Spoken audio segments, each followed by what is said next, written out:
Fala pessoal, bom dia, boa tarde, boa noite, boa madrugada. Estamos aqui para a última aula nossa, pessoal, concluindo aí o conteúdo do edital, Cotidiano Brasileiro, parte 2. Então vamos lá, pessoal, para essa aula desde já, curte, comente, compartilha, se inscreva no canal, dá uma moral pro professor, ajuda quem está fazendo esse concurso para mais gente ter acesso a esse conteúdo. Então chega de conversa, bora lá. E a gente começa a falar sobre crise econômica do nosso país, tá? É um tópico interessante e aqui a gente tem alguns apontamentos para fazer.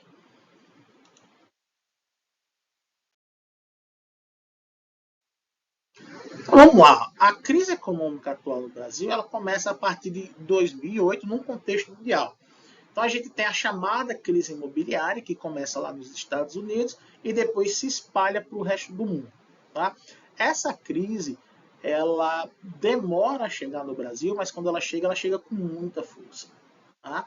Então, esperava-se que essa crise nem afetasse aqui no Brasil. Na época que a crise no mundo, o presidente era o Lula, ele dizia que ia dizer, uma onda de crise, ele dizia que só uma marolinha ia chegar aqui no país, né, para lembrar mais ou menos o período para vocês.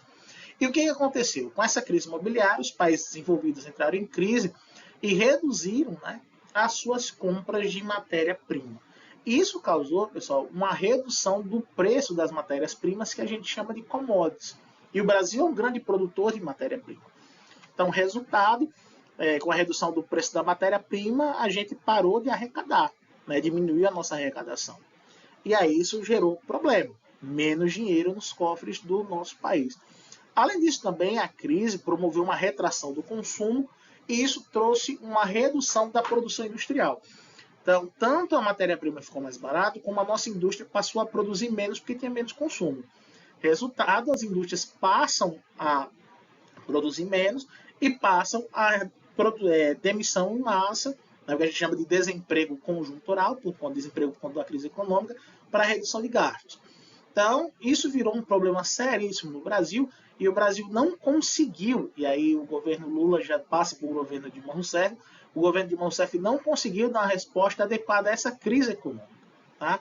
Para piorar, essa crise econômica ela se desdobra em uma crise política. Né? Então, o governo Dilma Rousseff se torna incapaz de responder à crise. Para piorar, a história, o escândalo de corrupção na Operação Lava Jato. Né? E aí a Dilma Rousseff termina nesse bolo político sofrendo o impeachment. Então, veja só o que é importante eu mencionar aqui. Uma crise internacional afeta o Brasil demora a responder de forma adequada a essa crise, a crise econômica também se desdobra em uma crise política, e aí o Brasil entra num período aí de recessão econômica grave. Tá? Então, da crise econômica, crise política, e aí o Brasil começa a perder o rumo no que diz respeito ao mercado internacional, à organização da sua economia. Tranquilo?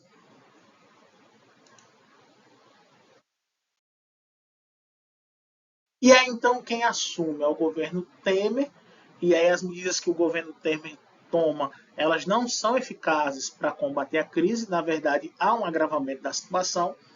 Tá, a primeira coisa que o governo Temer vai fazer é aprovar a proposta de emenda constitucional, que ficou conhecida como PEC do teto dos gastos. Né? Essa PEC ela tinha como objetivo reduzir os gastos públicos do governo, né, para diminuir o endividamento. Então, essa PEC ela determinava os valores que o governo ia gastar em cada área. Qual o problema disso? Se a gente for analisar assim, na verdade, os países têm que gastar somente aquilo que eles conseguem arrecadar. O problema é que o governo ele passou a arrecadar cada vez menos, porque a gente tem queda no nosso PIB, e essa arrecadação inferior produziu gastos menores em áreas essenciais. Então, educação, saúde, infraestrutura ficaram bem prejudicadas por conta do limite que era permitido para gastar. Né? Além disso, o governo promoveu uma reforma trabalhista durante o governo Temer, na esperança de que essa reforma gerasse mais empregos, que não foi o que aconteceu, e também tentou aprovar uma lei de terceirização que foi aprovada, mas que não houve efeito significativo na geração de empregos. Além disso, essas três medidas elas foram bem impopulares. Né? Então, o governo Temer foi muito criticado. A gente tem o processo eleitoral, e aí o presidente Jair Bolsonaro é eleito, e o Bolsonaro recebe o país em crise, e para piorar, durante seu governo, a gente tem a crise mundial, né, da pandemia da Covid-19. E isso piorou a situação econômica do Brasil. Então, as taxas de desemprego elas foram para as alturas, redução total de consumo e queda da renda das pessoas. Além disso, a gente teve um aumento gigantesco das desigualdades sociais, isso foi evidenciado na pandemia, o quanto o Brasil é um país pobre, né? E principalmente a falência das micro e pequenas empresas. Então, muita gente quebrou durante a pandemia e não conseguiu mais reaver. Além de tudo isso, uma série de questões polêmicas envolvendo as vacinas, né, a demora para vacinar a população, fez com que essa crise prolongasse um pouco a mais do que era necessário. E isso terminou, né, alavancando a nossa crise. Professor, e agora, com esse crescimento econômico que o Brasil teve em 2023, o Brasil saiu da crise? Ainda não. A gente está respirando, a gente conseguiu agora um controle da situação. Mas ainda a gente tem uma inflação que ainda é considerada dos patamares altos. A gente ainda tem uma economia para recuperar, um setor industrial. Então a gente está começando a respirar agora. Tá? Então a gente está começando a sair da crise agora. Ok? Então, veja só, são uma série de situações que provocaram o agravamento dessa crise econômica no Brasil e ela causou danos severos à nossa economia e principalmente a ampliação das desigualdades sociais. Beleza?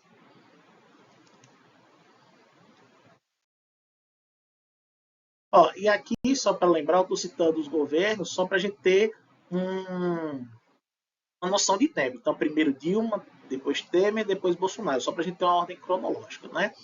E aí o outro tópico de edital é falando sobre o SUS, que é o nosso Sistema Único de Saúde.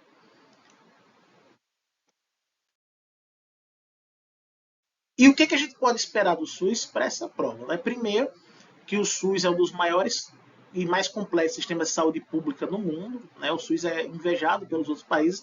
Ninguém tem um sistema de saúde como esse no Brasil. Né? E o SUS garante, já está grifado aqui para facilitar, o acesso universal ao sistema público de saúde sem discriminação. Então, o SUS é para atender todas as pessoas. Né? E é importante a gente lembrar que antes do SUS, só era atendido pelo sistema público de saúde quem era trabalhador de carteira assinada, que pagava lá o antigo INPS. Então, a gente tinha mais ou menos ali 30 milhões de brasileiros que podiam ser assistidos pelo sistema de saúde. Hoje não, é para todo mundo. Tá? Para todo mundo. E aí, é desde a gestação até os dias finais. Tá? Então, além de ser para todo mundo, é um acompanhamento por toda a vida. Tá? Então, é importante mencionar isso. Tá? E quem compõe o SUS? O Ministério da Saúde, as secretarias estaduais de saúde e os municípios. Né? Então, aqui são tripartido aqui, hierarquicamente falando, mas é todo o país envolvido no SUS. Né? Principalmente as ações dos serviços de saúde e a distribuição desses serviços aí no nosso país. Então, além do atendimento médico hospitalar, o SUS garante também a vigilância epidemiológica, né, que é a questão da vacinação e da controlação das epidemias, a questão da distribuição de remédios, né, junto com a Anvisa, e também a questão do meio ambiente, combater focos da doença, por exemplo, como a dengue, a febre amarela, a malária e por aí vai. Está enrolando as palavras aqui. Tá? Então o SUS ele cuida da saúde como um todo. Né? A prevenção, né? O atendimento básico, o tratamento, né, do paciente e acompanha o paciente também até a alta. Então é todo o serviço de saúde do país que o SUS contempla. Né? E é por isso que o SUS é tão importante para a sociedade brasileira. Né? E aí a gente tem os princípios do SUS. O primeiro princípio é da universalização, de que todas as pessoas podem ser atendidas pelo SUS. Né? O segundo princípio é o princípio da equidade, ou seja, as pessoas não são iguais, elas têm necessidades distintas e por isso tem que ter tratamento diferenciado. Então, dependendo do grau de doença que você tem um cuidado específico para aquilo. Então, o SUS ele preza muito por isso. Então, se você tem necessidades especiais, você tem atendimento especializado. Tá? Justamente para cuidar do seu problema de saúde de forma individualizada. Né? E é a questão da integralidade, ou seja, É a integração das ações. Então, você tem a consulta, o tratamento, a prevenção e, caso necessário, também a reabilitação. Então, ser acompanhado do começo até o fim. Né? Então, é importante pensar nisso. Então, é bem generalizada a ação do SUS para todos os pacientes. Ok?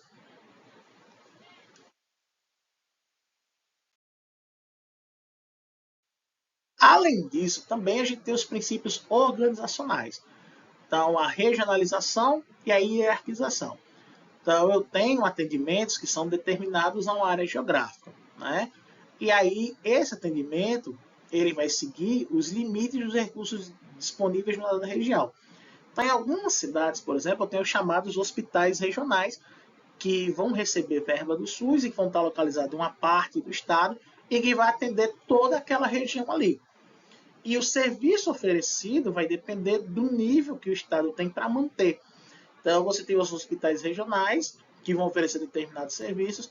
Caso o problema de saúde não se dê no hospital regional, ele é encaminhado para uma cidade maior, onde eu possuo aquele serviço especializado. Tá? Então, em alguns lugares funciona assim. A descentralização em comando único, né, porque eu tenho a esfera federal, estadual e municipal, todas elas contribuem, né, para a composição do SUS, e tem também o princípio da participação popular, onde eu tenho os conselhos municipais, estaduais e federais de saúde, né, que visam debater, né, os técnicos com a comunidade, a população, as melhores estratégias a serem utilizadas para combate de determinadas enfermidades e também melhorar o atendimento público de saúde. Tá? Então, os princípios de SUS eles são bem claros. Olha, a gente existe para atender a população, é um atendimento de tudo que ele precisar. Tá? E a gente tem uma estrutura que funciona para que o serviço seja sempre de qualidade. Beleza?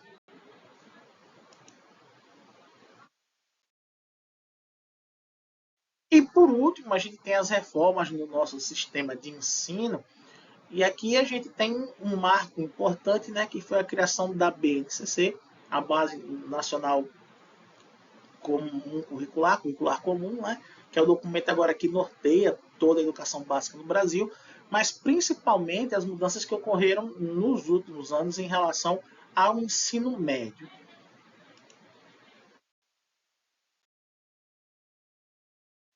Tá, então, para a gente entender, o nosso ensino médio antigamente, né, e aí quando eu falo antigamente, há 4, 5 anos atrás, ele era composto de 2.400 horas, né? Então, cada ano, primeira, segunda, terceira série do ensino médio, você tinha 800 horas, e lá você tinha todas as disciplinas sendo obrigatórias, português, matemática, história, geografia, química, física, biologia, e por aí vai, né? A partir da reforma do ensino médio, não são mais 2.400 horas, agora são 3.000 horas. Tá? E as disciplinas elas foram separadas em dois grupos. Eu tenho as disciplinas obrigatórias, que vão ficar com 1.800 horas dessas 3.000, e 1.200 vão ser destinadas a itinerários formativos, ou seja, o aluno escolhe as determinadas áreas que ele quer se aprofundar. Essa foi a reforma do ensino médio que foi promovida. Só que agora, esse ano, a gente tem uma proposta de alteração, né, desse ensino médio, promovida pelo governo federal e também por um outro projeto de lei que está no Congresso. Nessa alteração, o ensino médio ele passa a ter nas disciplinas obrigatórias 2.400 horas. Tá? E aí as outras 600 horas seriam para as disciplinas optativas. E nas escolas técnicas isso pode chegar até 800 horas.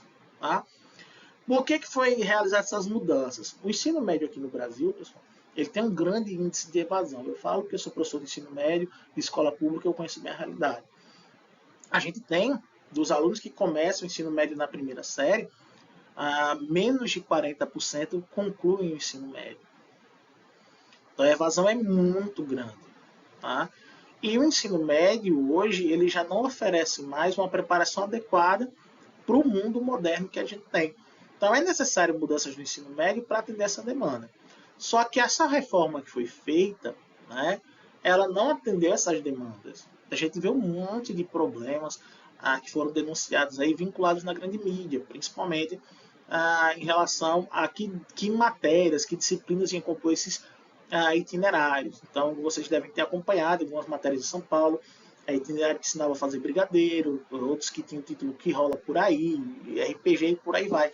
Então, terminou que os itinerários eles não cumpriram a função de oferecer esse conhecimento alternativo para o jovem. Por isso ele foi muito questionado. E por isso que ele precisa ser discutido para ser alterado. Né? Então, como ficou a mudança e agora como pode ficar esse ano 2004. Então, por exemplo, hoje, pela reforma que se iniciou, o que é obrigatório? Português, matemática, educação física, arte, sociologia e filosofia. O que se propõe na mudança? Que espanhol, história, geografia, física, química, biologia, português e inglês sejam obrigatórios. Então tem um número maior de disciplinas sendo consideradas obrigatórias. Tá? O que a gente tem hoje? O aluno ele pode escolher em qual área do conhecimento ele pode se aprofundar. Né? E aí são chamados itinerários formativos. Tem matemática, linguagens é português, língua estrangeira, arte, né, educação física, fazem parte aqui desse contexto. Ciência da natureza, que é química, física e biologia. Ciências humanas e sociais, que são história, geografia, filosofia e sociologia.